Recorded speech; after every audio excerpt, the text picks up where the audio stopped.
Hello everyone and welcome to my channel MiTutorials. In this tutorial, I will be talking about the take function which is available within Office 365. This function is extremely easy to use and I'm going to show you some of the use cases where you can apply this function and make your life easy. So let's get started with this tutorial. So first of all, let's take a look. I have a little table over here and I want to fetch the top 5 records from this particular table. How can I do that? I'm going to type in is equals to followed by take, and then the first argument here is to define the array. In this case, I'm going to select the entire table that I have over here. I've also named this particular table as sales table, and then followed by a comma. The second argument here is to define the number of rows you want to fetch from that particular table. In this case, let's say I want to fetch top 5 records from this particular table. And then the second argument here is to mention the number of columns you want to fetch from that particular table. In this case, let's leave that blank for now. I'm going to close the bracket here and confirm to this particular formula, and you will see that it has now fetched the top 5 rows from this particular table. Now let's say you want to fetch the bottom 5 rows from this particular table. All you have to do is change the positive value into the negative value here and enter, and now you're seeing the bottom 5 rows from this particular table. The last 3 customers in this table are Veena, Sudha and Sharon, and that is what you see over here. Now let's say you want to only bring in few columns from this particular table. So there was another argument that we didn't look at, which was the columns argument. In this case, the number of columns that you mentioned, let's say for example, I want to get 4 columns from this particular table until subcategory. I can type in 4 over here and commit to this code, and you will see that we've now got the 4 columns from this particular table. Now let's say you want to get the last column only, which is the sales column. So what I will now do is I'm going to type in -1 and press enter, and now you're seeing only the last 1 column,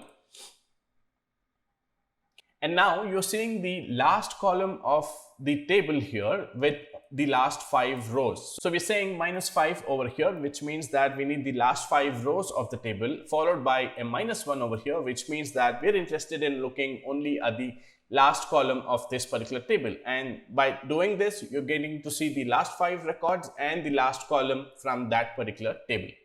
Now I know that this is quite interesting, but wait for it until we see the rest of the use cases which I'm going to show you in today's tutorial. So let's look at the next use case that we have today. So the next use case that I have today here to discuss is I need to fetch in the 5 customers who have spent the least from this particular table. Now let's begin with the sort function over here. I'm going to use the sort function, and let's define our table over here, which is our sales table, comma, sort index. It is asking me to enter how do you want to sort this particular table. In this case, it is the sales column, which is in the 8th position. I'm going to enter 8 over here. I'm going to close the bracket here and press enter. So you will see that it is now sorted, but in the ascending order. Now I want to change this to be descending order. So what I will do is I'll go back to this formula over here and type in -1 or select descending over here and press enter. And now you see that our table is sorted descending by the sales amount. And now I want to know who are my last or the bottom 5 customers, right? So what I will now do is I will come back to my formula over here. I'm going to type in take over here, and the array here is going to be my entire sort formula that we have over here, followed by a comma. And now I want the bottom 5 rows. I can just say -5. I'm going to close the bracket here and press enter. And now we have the customers who have spent the least. And now we have the entire table over here, but what we are looking for is to only get the customer name over here. So what I will now do is I'm going to use the choose column function over here, and this is going to be my array followed by a comma, and I'm looking at the second column.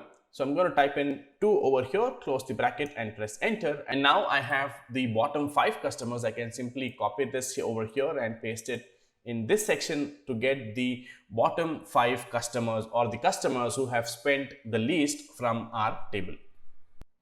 Let us look at another use case over here. So I have got the unique categories from this particular column. I have used the unique function to get all the unique categories over here. And now I want to identify when was the last ordered date placed for this particular category, or I want to get the latest or the maximum date from my order date column. So let's see how we can do this.